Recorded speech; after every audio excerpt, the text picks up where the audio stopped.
Sa ngalan ng Ama at ng Anak at ng Espiritu Santo.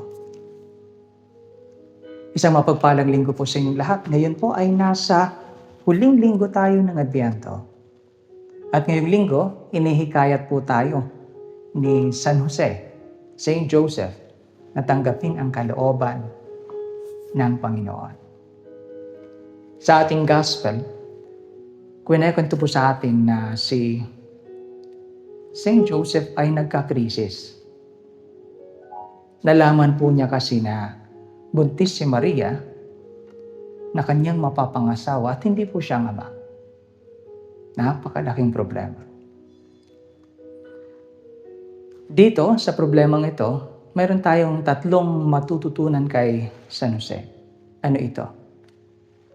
Stop, look, and listen. Ano pong ibig sabihin?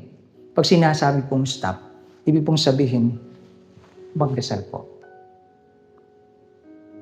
Ang pagdarasal po ay isang paraan ng pagpapahinga kasama ang Diyos.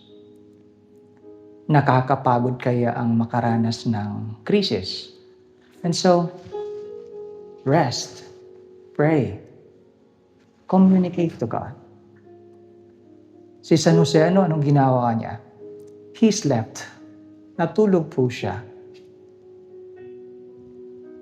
At sa kanyang pagtulog, ang Panginoon po ay nagpadala ng anghel at ibinunyag sa kanya kung ano ang plano ng Diyos.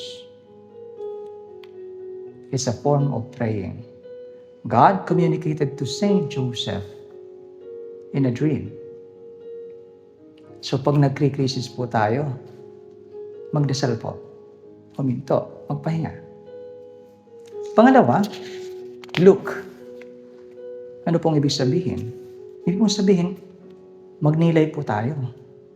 Tingnan po natin ng maayos ang sitwasyon. Huwag pong magpadalos-dalos sa mga desisyon. Weigh your options. Sa ating gospel, sabi na si San Jose ay nagbalak na hiwalayan si Maria in all secrecy. Ibig pong sabihin na si San Jose ay isang taong nag-iisip bago magdesisyon. Nag-iisip po siya. Nag-iisip ng maayos. So mga kapatid, magnilay po. Tingnan ng maayos ang sitwasyon. Pangatlo, listen. Pakinggan ang kalooban ng Diyos. Kung nagdasal na tayo, tiningnan na natin ng maayos ang sitwasyon, nagnilay na po tayo. This time, tanungin natin ang Diyos, ano kaya ang plano mo? Ano kaya ang plano niya? Diba? Ano ang plano ng Diyos para sa atin? Si San Jose, paggising niya, ginawa niya ang sinabi ng Panginoon at dinala niya si Maria sa kanyang bahay. Ibig pong sabihin, nakinig po siya sa Diyos at tinanggap niya ang kalooban ng Diyos. Mga kapatid, tatlong bagay. Stop. Magdasal po. Pangalawa, look. Magnilay po. Tingnan ng maayos ang sitwasyon. At pangatlo ay listen. Pakinggan at tanggapin ang kalooban ng Diyos. Ako po si Father Banet.